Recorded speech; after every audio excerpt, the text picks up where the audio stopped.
the strange object drifting through our solar system that behaves like nothing we have ever seen. Almost nobody knows that, right now, there's an object drifting through our solar system that behaves like nothing we have ever seen before. It is officially a comet, but it is not a comet from here. It came from somewhere outside the solar system, from a star we do not know, and is now on its long way back out, never to be seen again. In this video, we will walk through 5 things together. We will look at how this object was first spotted in July 2025 by a single telescope in Chile. We will look at the strange list of things it does that no other object in the solar system has ever done. We will walk through what scientists have measured so far, and what they cannot yet explain. We will look at the small group of researchers, including one Harvard astrophysicist, who have started asking whether it might be something other than a natural comet. And we will sit with the question of what this object actually is. By the end of tonight, you will understand why this single object has quietly become one of the strangest puzzles in modern astronomy. So get comfortable. Pull a blanket over yourself. Make yourself a cup of tea or coffee. Let the lights go low, and let the world outside fade out. We are going to take our time with this one. If this kind of slow, careful walk through real astronomy is what you have been looking for at the end of your day, please consider hitting subscribe. It really does help, and I am genuinely grateful you are here. Now, let's begin. I want to start by walking you back to a specific moment, a specific Tuesday afternoon, a specific place on Earth, high in the dry mountains of northern Chile, where the air is so clear and the night sky so dark that astronomers have built some of their best telescopes there. The date was July 1st, 2025. The place was the El Source Observatory, in a region called Rio Hurtado. The telescope was small by modern astronomy standards, only half a meter across, but it had a special job. It was part of a network called the Asteroid Terrestrial Impact Laser Light System, which most people just call ATLAS. The system was designed for one purpose: to scan the night sky every clear night, looking for any object that might be heading toward Earth. ATLAS was built by the University of Hawaii and funded by NASA, primarily as a planetary defense system. Its job is to spot incoming asteroids before they hit us, while there is still time to do something about it. The telescopes are small but fast. They can scan the entire visible sky every 2 nights, taking image after image, looking for any object that has moved between exposures. ATLAS finds new asteroids and comets all the time. Most of them are routine. Most of them are local, members of our own solar system, on predictable orbits that have been stable for millions of years. The system flags them, astronomers check them, and most of them get added to the catalog and forgotten. But on that Tuesday in July, ATLAS spotted something different. The object was small. It was faint. It was about 670 million kilometers from Earth, somewhere out near the orbit of Jupiter, glimmering in the shadow of the giant planet. The first thing that made it stand out was its speed. It was moving fast, much faster than a normal asteroid, faster than almost anything astronomers had ever seen inside the solar system. The second thing was its trajectory. When astronomers calculated where the object had come from, the path did not loop back to anywhere familiar. It did not trace back to the asteroid belt, where most of our local asteroids sit. It did not trace back to the Kuiper belt out beyond Neptune, where the icy long-period comets come from. It did not trace back to the distant reservoir of comets called the Oort cloud, which is the most distant boundary of our solar system. The path traced backward, and just kept going, out past the planets, out past the Oort cloud, out into interstellar space. Within a few hours of the first observation, astronomers had a working hypothesis. This object was not from here. It had been traveling, alone, through interstellar space, for possibly billions of years, until it happened to drift into our solar system. And in a few months, it would leave again, on a path that would never bring it back. Astronomers around the world began pointing their telescopes at it. Within days, dozens of observations had been collected. The trajectory was confirmed. The hyperbolic orbit was real. It was given a temporary name, R11PL3Z. Within days, after follow-up observations confirmed the trajectory, the International Astronomical Union assigned it an official name, 3IR Atlas. The 3I stood for the third interstellar interloper ever discovered. Astronomers also gave it a comet name, since it appeared to have a faint coma. The full comet name is CO 2025N1, but the name that has stuck, in both the scientific literature and the popular press, is the simpler one, 3IR Atlas. That single Tuesday in July changed something quietly. We had been waiting, for years, to see another visitor like this. The first one, Oumuamua, had left before we could really study it. The second one, Borisov, had been ordinary. Now, for the first time, we had caught an interstellar object early enough to actually do science with it, and we had a long list of telescopes ready to point at it. The work began that same week. Before we walk into what makes this object so strange, I want to slow down and put it in context, because the fact that we can detect interstellar objects at all is a relatively new chapter in astronomy. Until 2017, no interstellar object had ever been confirmed in our solar system. Astronomers had calculated, based on theory, that thousands of small interstellar objects must be passing through the inner solar system every year. We just did not have telescopes good enough to spot them. They are too small. They are too dim. They move quickly through our cosmic neighborhood, and unless one happens to pass close enough for us to detect, we miss it entirely. The math behind these estimates is straightforward. Stars regularly eject objects from their planetary systems through gravitational interactions. Jupiter alone has ejected several comets from our own solar system over its history. If every star system does this, and our galaxy contains hundreds of billions of star systems, the space between stars must contain trillions of small objects, all drifting silently through the dark. Then, in October 2017, a telescope in Hawaii called Pan-STARRS picked up an object that did not belong. It was small, around 100 to 200 meters long, and it was tumbling end over end as it moved. Its orbit was hyperbolic, meaning it was not bound to the sun. It was passing through, on its way somewhere else. The object was given the name One-Eye Oumuamua. The word Oumuamua comes from Hawaiian, meaning scout or messenger from afar. It was the first confirmed interstellar object in human history. Oumuamua was deeply strange. It had no visible coma, the cloud of gas and dust that comets normally produce as they get close to the sun, but it accelerated as it left the inner solar system in a way that could not be fully explained by the sun's gravity alone. It tumbled with a period of about 4 hours, suggesting it was elongated, perhaps shaped like a long, thin cigar or flat pancake. It was also dark and reddish, suggesting its surface had been altered by long exposure to cosmic rays. By the time astronomers had figured out it was interstellar, it was already on its way out, and detailed study was no longer possible. We had a window of weeks. Some astronomers, including AVI Leb at Harvard, argued at the time that Oumuamua's combination of properties was so unusual that it might not be a natural object at all. Most astronomers disagreed, and the debate has continued ever since. 2 years later, in August 2019, an amateur astronomer in Crimea named Gennady Borisov spotted a comet through a telescope he had built himself in his backyard. Within weeks, professional astronomers confirmed that this comet, too, was on a hyperbolic orbit. It was the second interstellar object ever observed. It was given the name 2-Eye Borisov. Borisov was easier to study than Oumuamua. It looked and behaved like a normal comet, with a clear coma and tail. Astronomers had time to watch it pass through the solar system. They measured its composition. They confirmed it was made of the same kinds of materials as our local comets, though with slightly different proportions of certain molecules. The presence of carbon monoxide was higher than expected, suggesting it formed in a colder part of its parent star system than our own comets did.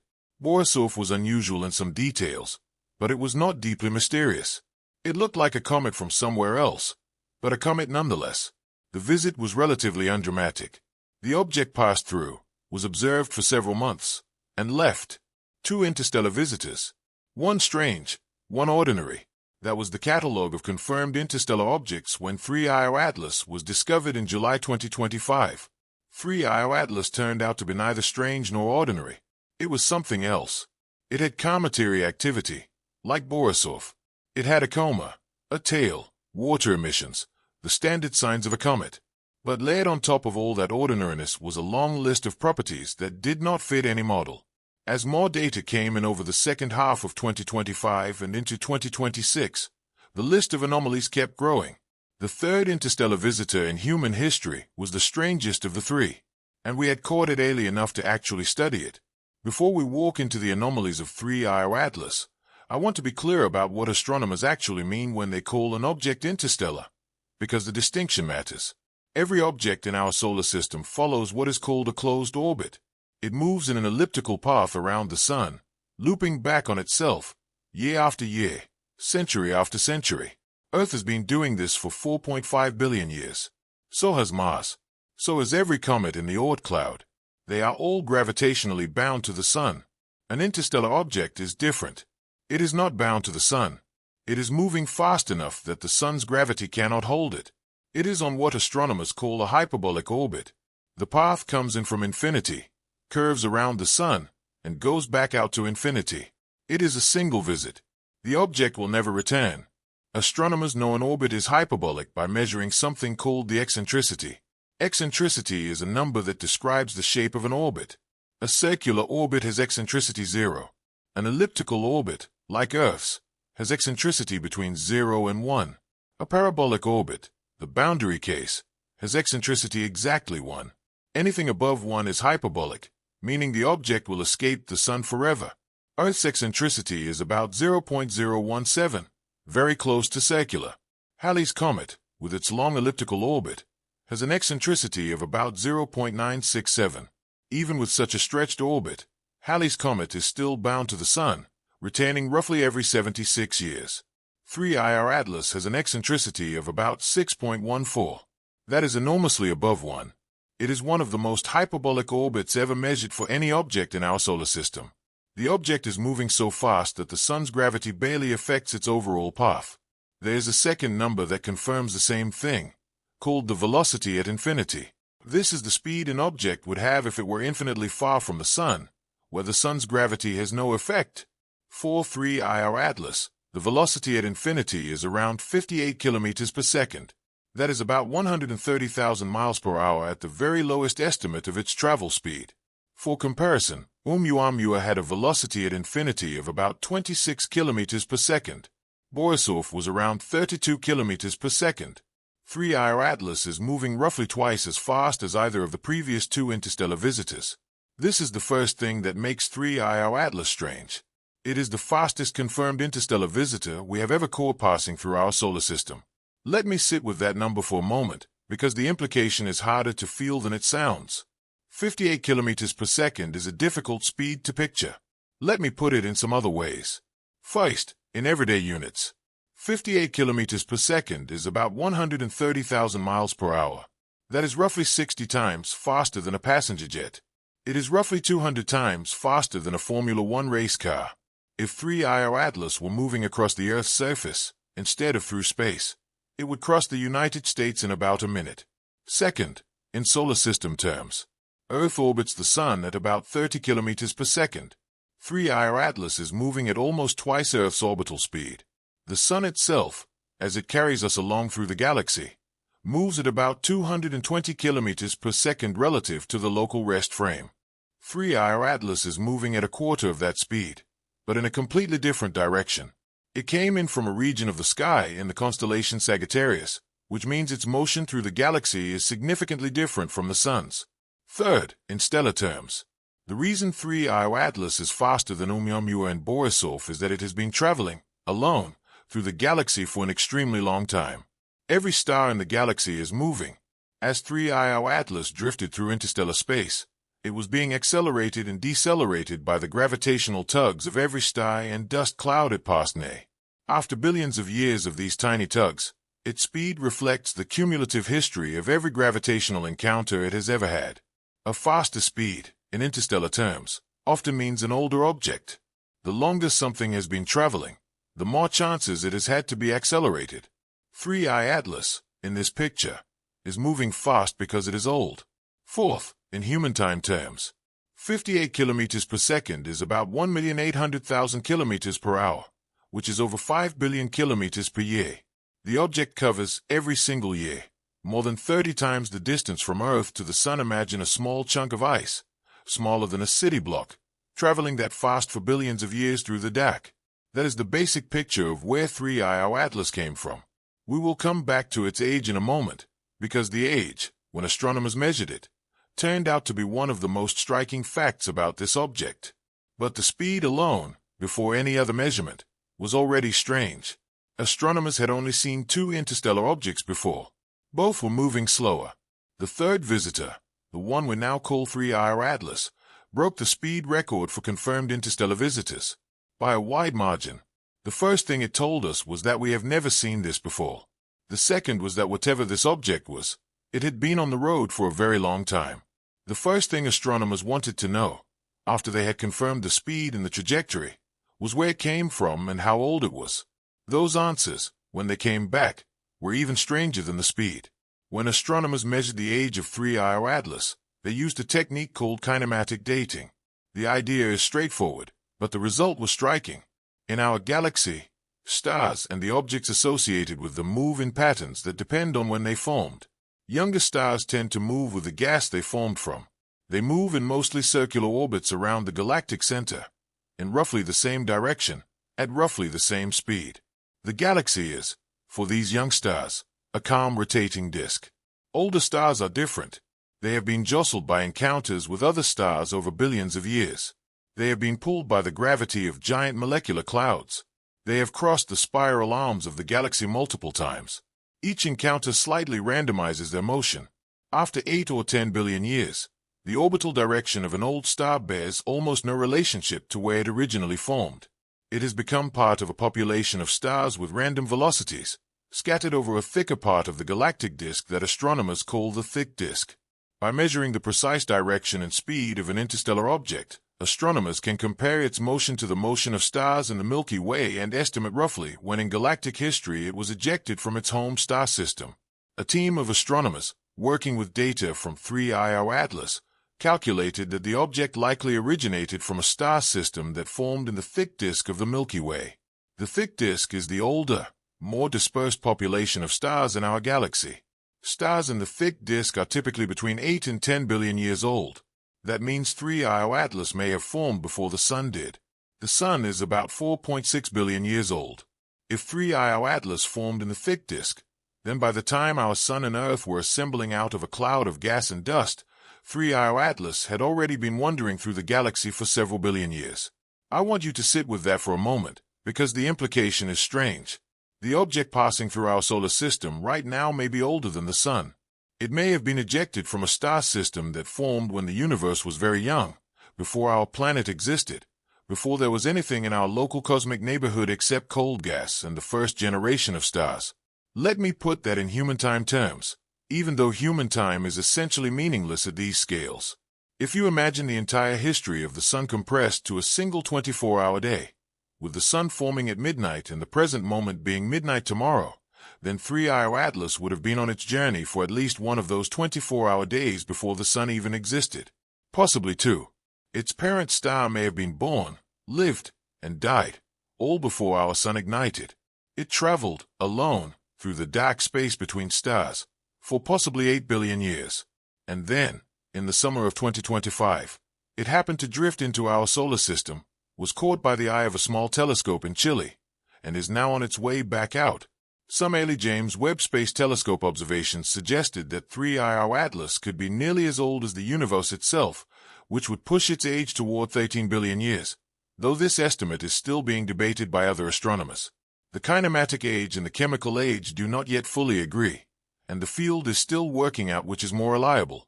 Either way, the object is ancient. It carries information about a star system that no longer exists, in a corner of the galaxy we may never visit. It is a sample of cosmic history, dropped into our backyard for a few months, before being reclaimed by the dark. That alone would have made 3I Atlas interesting. But the age was only the second strange thing. The third was its motion, and that one is even harder to explain. Comets do not move in pure gravitational paths. They never have. The Sun's heat warms them. Ice on their surface turns to gas, and the gas escapes in jets. Each jet pushes the comet, very slightly, in the opposite direction. Over time, these tiny pushes add up. They cause the comet to drift slightly off the path that gravity alone would predict. Astronomers call this non-gravitational acceleration. It has been studied since at least 1950, when an American astronomer named Fred Whipple first proposed that comets were essentially dainty snowballs, whose surface ice, when heated by the Sun, would jet outward and slightly nudge the comet. For most comets, non-gravitational acceleration is small. It is a tiny correction. It can be measured, and it usually fits well with how much gas the comet is releasing. The math is well understood. You measure the gas production. You account for the asymmetry of the jets. You compute the expected push. You compare with the actual deviation from a pure gravitational path. 3IR Atlas does have non-gravitational acceleration. That, by itself, is not the mystery. The mystery is how much, and in what pattern. When astronomers carefully measured the trajectory of 3IR Atlas, comparing where it actually went to where pure gravity would have taken it, they found a small but real deviation. The object was being pushed in ways that gravity could not explain. A team led by Marshall Eubanks, working with several other astronomers, fit the data to a model of cometary outgassing. The fit was decent. The acceleration could be explained, in principle, by jets of gas escaping from the surface as the object warmed near the sun. A team led by Florian Neucat at Leiden University showed that the magnitude of the acceleration is consistent with ordinary carbon monoxide-driven activity, without invoking exotic physics.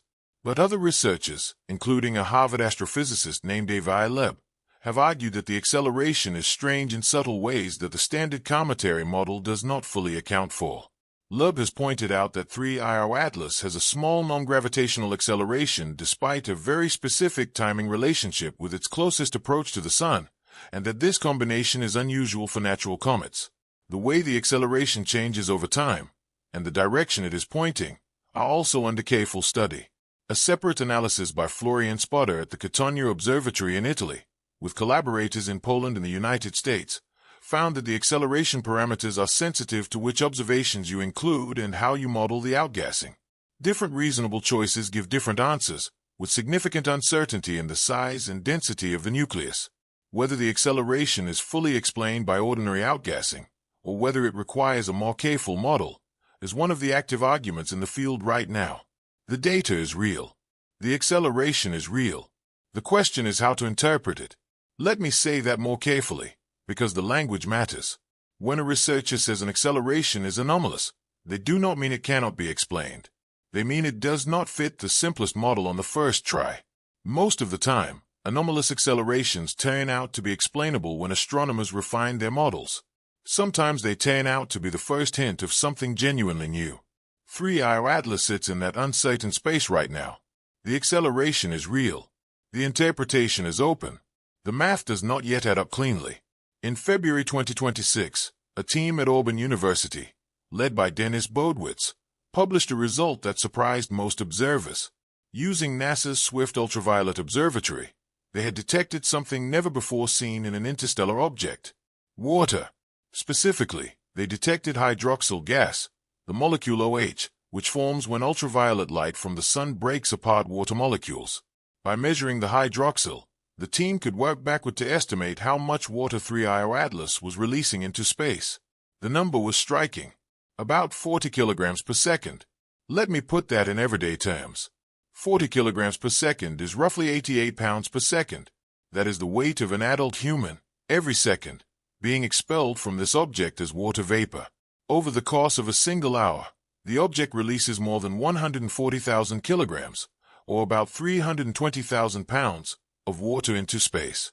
Over a single day, it releases more than 3 million kilograms, the weight of about 600 elephants.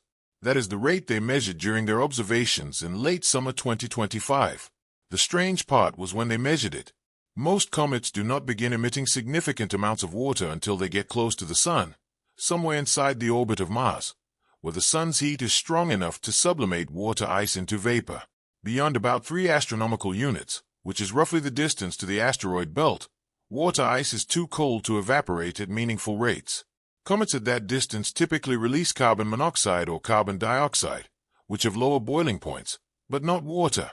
3IR Atlas was emitting water at a distance where comets normally do not. The Auburn team caught the emission while the object was still far from the sun, beyond the typical water-on distance for solar system comets. The water was coming out anyway. The mechanism, whatever it was producing water at a rate that was not expected at that strength from a typical comet at that distance by the standard cometary model. There are several possible explanations. The object might have unusual surface composition that allows water to sublimate at lower temperatures. It might have small grains of ice scattered through its coma that absorb sunlight and release water more efficiently than a solid surface would.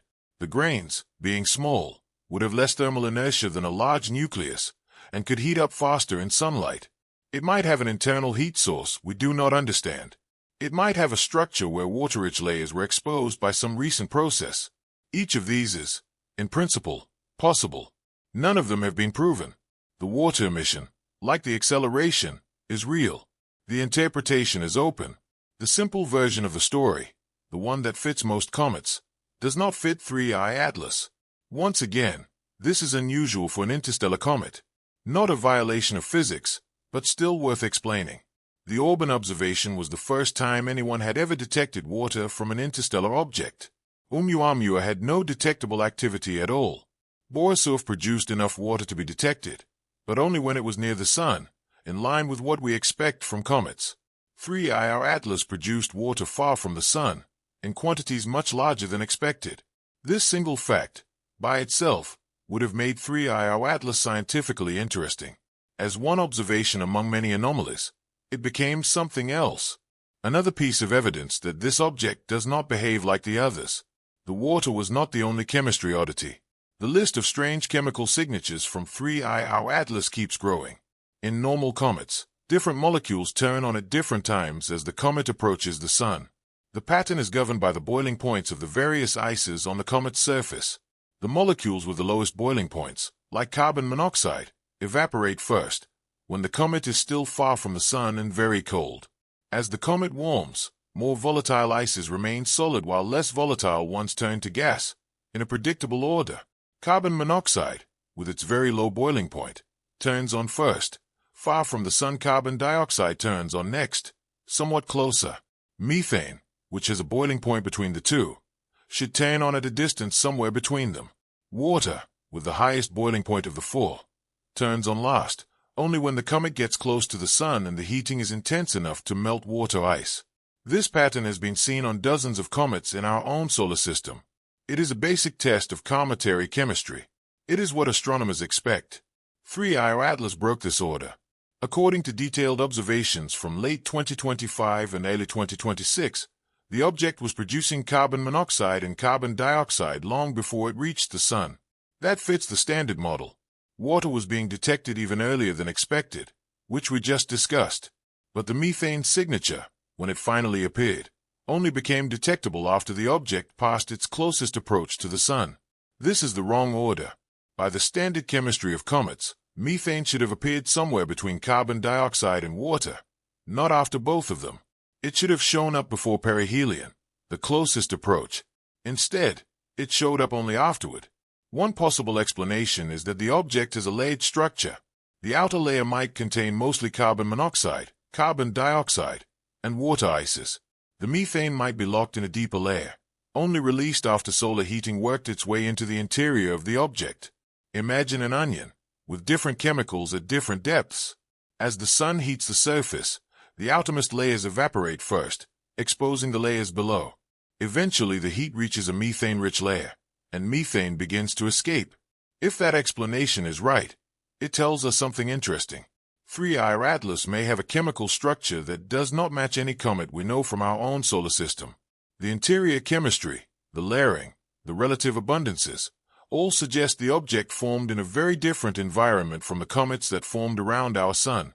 Another possible explanation is that the object underwent some chemical processing during its long interstellar journey, with cosmic rays altering its surface in ways that changed which molecules are released first. The outer layers of any object that has spent billions of years in interstellar space have been bombarded by high-energy particles. This bombardment can break apart simple molecules and create more complex ones. It can also change the relative concentrations of different ices in different layers. A third possibility is that the methane was created near the surface by ongoing chemistry, rather than being released from a deeper layer. As the Sun's heat warms the coma, certain reactions might produce methane in real time, rather than releasing it from frozen storage. This would also explain the late timing. Either way, the methane timing tells us something the standard model cannot explain easily. The object is structurally and chemically different from anything we have observed before. Rare, but not impossible. Unusual for an interstellar comet. The Hubble Space Telescope was pointed at 3I Atlas on July 21, 2025, when the object was about 365 million kilometers from Earth. The image that came back was the highest resolution view we have of the object so far. It showed a bright central core, a small coma, and a strange feature that astronomers found genuinely puzzling. It had an antitail. A normal comet's tail points away from the sun, because the solar wind pushes gas and dust outward from the sun. The tail is a kind of precious shadow, always trailing the comet's relationship to the sun rather than its direction of motion.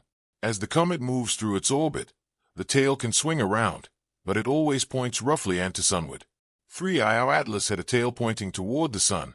This sounds impossible, but it is not. Antitails are rare but real. They form when a comet sheds large dust grains that are too heavy for the solar wind to push outward. Gravity pulls these grains inward toward the sun, while the comet keeps moving outward. The result is a feature that looks, from our perspective, like a tail pointing the wrong way. Antitails have been seen on a handful of solar system comets, including the famous comet Arend-Roland in 1957. They are unusual, but they are not unprecedented. The presence of an antitail does not, by itself, prove anything strange. But the antitail of 3I, our Atlas, when astronomers analyzed it carefully, turned out to be larger and more persistent than expected. It lasted through most of July and August 2025. The dust grains producing it had to be unusually large, and there had to be a lot of them. Then, on August 27th, the Gemini South Telescope captured an image showing a normal tail beginning to grow, while the antitail was still visible. For a brief period, the object had two tails, pointing in opposite directions. Two tails on a single comet is extremely rare. The combination of behaviors, the antitail growth, the persistence, the eventual development of a normal tail alongside it, suggests that the object's surface is releasing material in unusual ways. Some unusually heavy dust grains are coming off, fast enough to leave the immediate vicinity of the nucleus, slow enough that the solar wind cannot push them outward. The Hubble image also helped astronomers constrain the size of the object's nucleus. The total brightness, after accounting for the coma, suggested a nucleus somewhere between 820 meters and 1,050 meters in diameter, depending on the assumed reflectivity of the surface. A team at the University of Canterbury in New Zealand, led by John Forbes and Harvey Butler, refined this estimate using the non-gravitational acceleration data, and arrived at a similar range, about 1 kilometer across, larger than Oumuamua, which was probably a few hundred meters at most, about the same size as Borisov. A kilometer-wide object is small. It would fit comfortably inside most major cities. Yet this small chunk of ice and rock has spent billions of years in interstellar space, came from a star we cannot identify, and is currently sitting at the center of one of the most active questions in modern astronomy. For perspective, a 1-kilometer comet is about the size of a small mountain. If it was sitting on ice, you could walk around it in about an hour. You could see across it without binoculars. It is, by cosmic standards, tiny.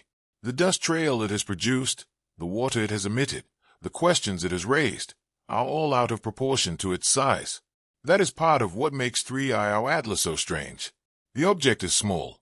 The amount of attention it has commanded is enormous. The anomalies are not subtle. They are real, measurable, and accumulating.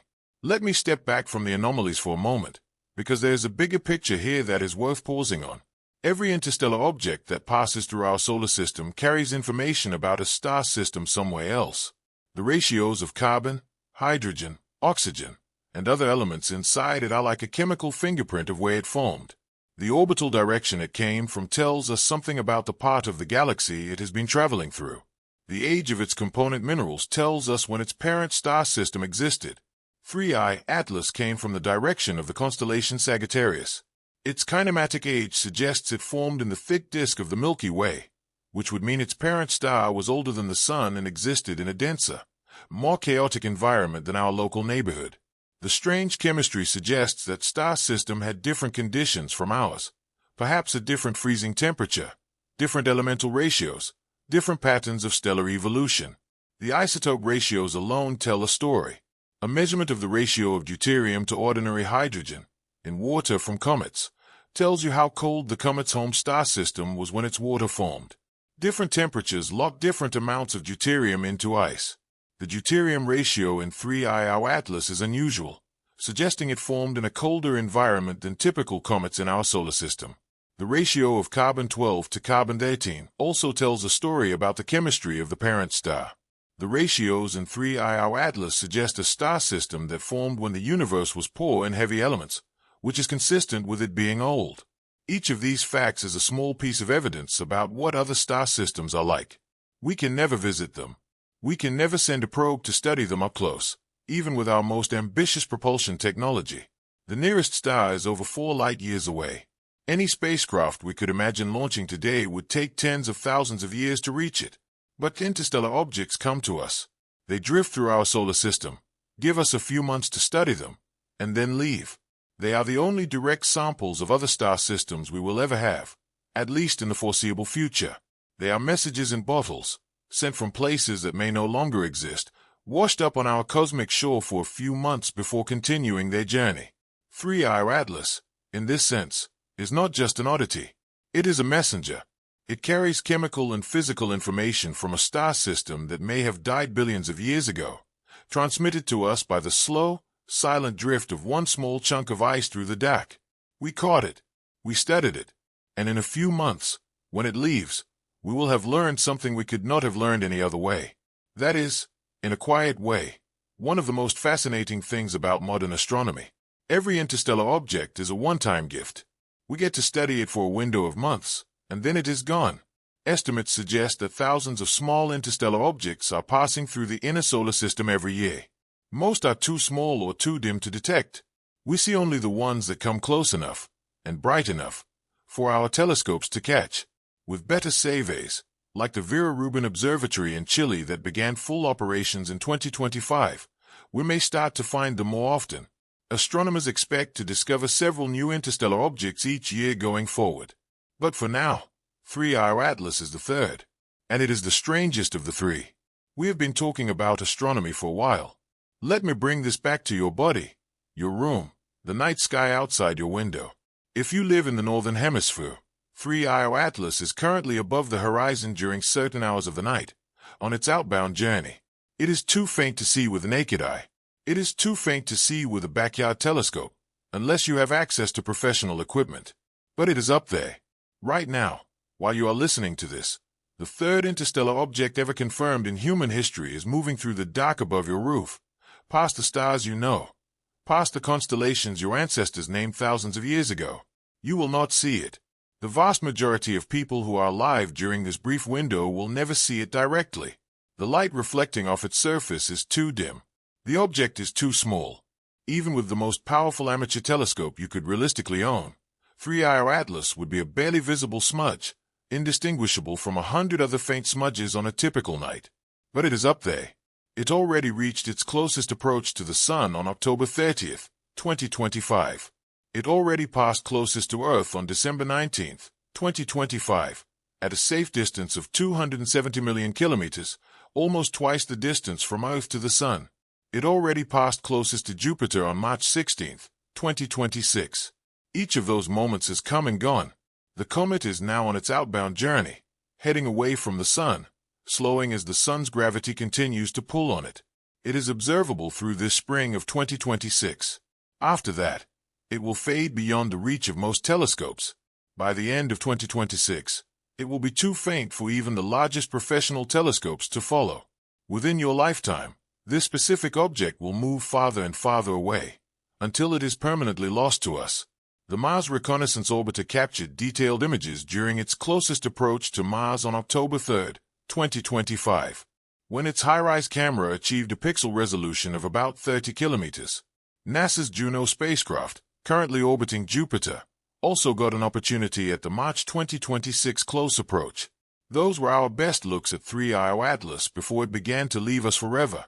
I want you to sit with that for a moment, because the implication is strange. You are alive during the brief window when 3I Atlas was in our solar system, and is now leaving it. Your great-grandparents never saw it. They lived their entire lives without anyone in human history ever having confirmed an interstellar visitor. Your great-grandchildren will likely never hear about this specific object, except as a footnote in some history of astronomy. For about a year, in this small period of human history, this single object was here. And now, slowly, it is leaving, traveling onward through the galaxy for billions more years, reaching other star systems we will never know about. The light reflecting off its surface, right now, takes a few hours to reach your sky. The water it released through last summer and autumn is still spreading thinly between the planets. The carbon dioxide it has been venting is still mingling with the solar wind, still being pushed outward in a slowly fading tail. You shared your solar system, briefly, with a visitor that is older than the planet you are standing on. The atoms inside it formed in stars that died before our sun was born. The water it carried was frozen onto its surface in a star system whose name we will never know. The methane it released, after months of solar warming, was locked inside its body for the entire age of the Earth. It is small. It is faint. It is moving fast. And it is leaving. You are alive during the brief moment when it was here. I want to spend a moment on the most controversial part of this story, because it is the part that has gotten the most attention in the news, and it deserves to be handled honestly. Avi Loeb is a Harvard astrophysicist. He chairs the astronomy department's Galileo project, which was set up specifically to study unusual interstellar objects and ask whether any of them might be artificial. Loeb has spent years arguing that we should take seriously the possibility that some interstellar objects might not be natural. He made similar arguments about Oumuamua in a 2018 paper and a 2021 popular book called Extraterrestrial. When 3I Atlas was discovered, Loeb began publishing analyses of its anomalies almost immediately. By March 2026, he had compiled a list of 22 anomalies, each of which he argued is hard to explain by the standard cometary model. They include the size, the speed, the strange isotope ratios, the methane timing, the water emissions, the antitail, and the timing of the non-gravitational acceleration. In one paper, Loeb and his colleagues asked, in the title itself, is the interstellar object 3I Atlas alien technology? The paper did not claim it was alien. It argued that the question deserves to be asked. Here is the most honest framing I can give you. Loeb's argument is not the mainstream answer. It is the minority pressure test. The mainstream answer is still unusual natural comet. NASA itself classifies 3I Atlas as a comet, points to its icy nucleus and coma, and explains that its trajectory perturbations are compatible with ordinary outgassing from a comet's surface. Most professional astronomers studying the object agree. The anomalies, when examined carefully, all have plausible natural explanations. The size is consistent with a 1-kilometer comet. The speed is consistent with an old object that has been traveling for billions of years. The water emissions, while alien, can be explained by unusual surface chemistry.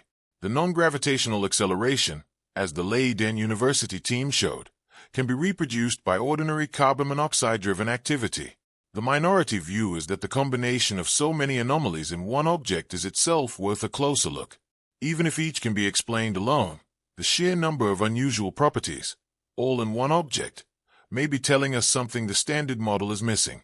Both views are being argued in published papers. In the mainstream literature, neither side claims certainty. The data is real. The anomalies are real. The interpretation is, for now, open. What I want to be honest about is this. The history of astronomy is full of objects that initially looked anomalous and turned out to be natural. Pulsars, quasars, fast radio bursts. Each had a moment when it looked impossible. Each turned out to be natural, once we understood the physics. 3I Atlas, right now, is most likely the same kind of story. An unusual but natural comet from a strange star system, carrying signatures we have not seen before but can eventually explain. Until we know more, the responsible position is to take the question seriously without committing to an answer. That is what good science looks like, in the moment, before the textbooks are written. I want to spend a moment on the mainstream view, because it deserves a fair hearing. The default scientific position, when astronomers encounter an unusual object, is that the object is natural. This is not because they are uncreative. It is because, historically, almost every unusual astronomical object has eventually been explained by natural processes, often by understanding new kinds of physics that we did not know about before. Pulsars, when first discovered in 1967, were briefly nicknamed LGM signals, short for little green men, because their regular pulses seemed too perfect for any known natural source. They turned out to be rapidly rotating neutron stars. Quasars were first thought to be impossible objects. They turned out to be supermassive black holes feeding on gas. Fast radio bursts, discovered in 2007, were initially mysterious. They are now mostly understood to come from extremely magnetized neutron stars. Each of these initial mysteries had natural explanations, once astronomers worked out the physics. For 3IO Atlas, the natural explanation is that we are seeing a comet from a different kind of star system. The chemistry is unusual because the parent star system was unusual. The size is unusual because we are not sampling typical objects. The non-gravitational acceleration is unusual because the object's surface composition is unusual. None of these things, by themselves, require new physics. They just require us to accept that not every comet looks like our local comets. Most professional astronomers, working in this field, believe this is the most likely explanation. They are not denying the anomalies. They are arguing that the anomalies, when studied carefully, are within the range of what an unusual but natural object could produce. The minority view, that the object might be artificial, is being pursued seriously by a small group of researchers. They are not crackpots. They are professionals who have looked at the data and concluded that the question deserves more attention. Whether they are right or wrong is, at this point, an open question. The honest answer, for now, is that we do not know. The data is real. The anomalies are real. The interpretation is still being worked out. There is one more piece of this picture that I want to sit with, because it is the part that, when you really think about it, is the most beautiful. Astronomers estimate that, at any given moment, roughly 10,000 interstellar objects are passing through the inner solar system, inside the orbit of Neptune. Most are too small or too dim to detect. Even with our best surveys, we will only ever see a tiny fraction of them. The math is straightforward. Space is large. Telescopes can only look at one tiny patch of sky at a time. Most objects are too faint to register even when a telescope happens to be pointing in their direction. Out beyond Neptune, in the larger volume of the outer solar system, there may be hundreds of thousands of interstellar objects passing through at any moment. We can detect almost none of these. They are too distant, too cold, too dark. Out in interstellar space, between the stars, the number is unimaginable. Trillions of small chunks of rock and ice, drifting through the dark, between the stars, never being observed by anyone, never being detected by any instrument. Each one carrying chemical information about the star system it formed in. Each one, in some sense, a sample of a place we will never visit. 3IO Atlas is a single one of these trillions. We caught it because it happened to drift close enough to us. We studied it because the timing was right. We will lose it again in 2026, and it will resume its long journey through the dark. Most of the objects passing through our cosmic neighborhood, right now, will never be detected by anyone. They will travel for billions of years, pass through our solar system or near it, and continue on, unobserved, unstudied, unknown. They will encounter other star systems millions or billions of years from now. They will carry the chemistry of long-dead stars to places we will never see. 3IO Atlas is one of the lucky ones. It happened to pass close enough to be caught. That is, in a quiet way, a humbling thought. Most of the visitors we have are visitors we do not know about. Every clear night, when you step outside and look up at the dark space between the stars, you are looking through a sea of objects, almost all of which will pass through our solar system or near it without ever being noticed. The ones we catch are not special. They are just the ones that happen to come close enough, bright enough, at the right moment. That makes 3IO Atlas, in a strange way, even more remarkable. Of the trillions of objects that could have passed through our solar system over the last decade, this is one of 3 we have actually been able to see. And of those 3, this one is, by a clear margin, the strangest. Not because it is unique in the galaxy. Probably trillions of similar objects exist. But because, of the few we have been able to study, this is the one that does not match our existing models. We are sampling a galaxy. The samples are random. The first 3 samples have already shown us that the galaxy contains kinds of objects we did not predict. Let me pull together what we have walked through tonight. 3IO Atlas was discovered on July 1, 2025, by an automated telescope in Chile. It was the 3rd confirmed interstellar object in human history, after Oumuamua in 2017 and Borisov in 2019. The discovery was almost accidental, the result of a routine planetary defense scan, but within hours of the first observation, astronomers knew this was something special. The object is moving at about 58 kilometers per second relative to the Sun, the fastest such object ever observed inside our solar system. Its kinematic age suggests it formed in the thick disk of the Milky Way, possibly billions of years before our Sun even existed. It may be older than our planet. It may be older than every atom of carbon currently inside your body. It has shown an unusual list of behaviors. It has emitted water at distances where most comets do not. It has shown methane production in the wrong order, after perihelion rather than before. It has displayed an antitail pointing toward the sun, then grew a second tail pointing away from the sun.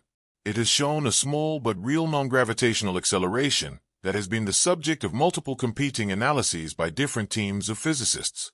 Most professional astronomers believe 3I Atlas is an unusual but natural comet, formed in a star system different from our own, carrying chemical and physical signatures of that origin. A small minority of researchers, including Avi Loeb at Harvard, have argued that the combination of anomalies is suspicious, and that we should at least consider the possibility that the object is something other than a natural comet. The Loeb team has published extensively on this, including a March 2026 list of 22 specific anomalies they argue cannot be cleanly explained by ordinary cometary physics. Both views are being argued in mainstream journals. Neither has been definitively settled. 3I Atlas already reached its closest approach to the Sun on October 30, 2025, and its closest approach to Jupiter on March 16, 2026. It is now well into its outbound journey, on its way back to interstellar space. Through this spring of 2026, it will remain observable to large telescopes. By the end of 2026, it will be too faint to follow with current instruments. Within a few decades, it will be lost to us forever, drifting onward through the DAC, carrying its chemical signatures to other places we will never know about. We had a window. We are still inside the tail end of that window right now. By the time the window fully closes, we may know more. We may know less. The science is still happening, and we are alive during the moment when it is happening. The first interstellar object ever observed, Oumuamua, left our solar system in 2017 carrying questions that have never been fully answered. Was it a fragment of a dead planet? Was it a hydrogen iceberg, slowly evaporating in the sunlight? Was it an artifact of some kind, an ancient probe drifting between stars long after its makers were gone? Astronomers still argue about it, almost a decade later. The data is still being analyzed. The papers are still being written. The second interstellar object, Borisov, was less mysterious but still unusual. Its chemical composition was different from local comets. The carbon monoxide ratio was higher. The dust grain sizes were different. Its origin star system, whatever it was, did not produce comets quite like ours. We learned something from Borisov, even though it was, in most respects, a fairly ordinary comet. 3I Atlas, the third visitor, is the strangest of the three. It is moving fastest. It may be the oldest. It has the longest list of anomalies. And we have, for the first time, caught one of these visitors early enough to study it carefully. We have months of observations. We have data from telescopes around the world. We have measurements from Hubble, from James Webb, from Swift, from ground-based observatories on every continent. We even have, briefly, observations from spacecraft, including the European Mars Orbiter Mars Express and NASA's Europa Clipper, which captured ultraviolet observations of 3I Atlas in December 2025 while ground-based telescopes were blocked by the sun. What will we learn from this? We will learn that other star systems produce objects that do not match ours. We will learn something about the chemistry of an ancient star system that may no longer exist. We will learn how to look for the next one, because the next one is already out there, and the one after that, and the trillions after that. Every interstellar visitor is a one-time gift. We get a window. We get to study it, and then it is gone.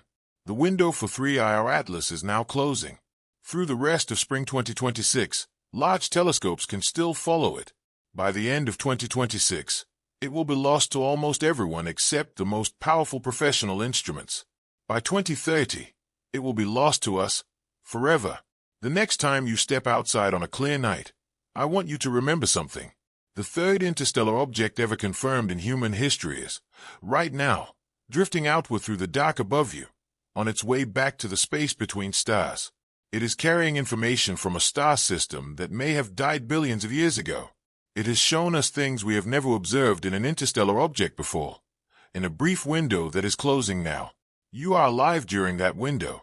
That is something most generations of humans never had. And by the time the window closes, our understanding of what is out there in the rest of the galaxy will be a little wider, a little deeper, a little stranger. That is one way to think about where you are right now. Most people, on hearing about 3-hour Atlas, will imagine an object that has already been classified, already been understood, already been filed away as another curiosity from the depths of space. That is not quite the case. The object is still in our solar system. The data is still coming in. The arguments are still being argued. We are in the middle of a story, not at its end. The astronomers studying 3-hour Atlas, right now, are not certain what they are looking at. They have ideas. They have measurements. They have competing models. What they do not have, yet, is a clean answer. That uncertainty is not a weakness. It is what science actually looks like, in the moment, before the textbooks are written. It is what it feels like to be looking at something for the first time, before you know what you are seeing. Every scientific discovery, before it becomes a fact in a textbook, goes through a period exactly like this one. A period when the data is partial, the interpretations compete, the experts disagree, and the truth is, for now, unclear. You are alive during one of those moments. The object is still up there. The questions are still open. The papers are still being written. And by the time the observing window fully closes, late this year, we may have learned something genuinely new about the rest of the galaxy. We may also have learned that the simplest answer, an unusual but natural comet from a strange star system, was the right one all along. Either way, the universe will be a slightly larger place than it was before.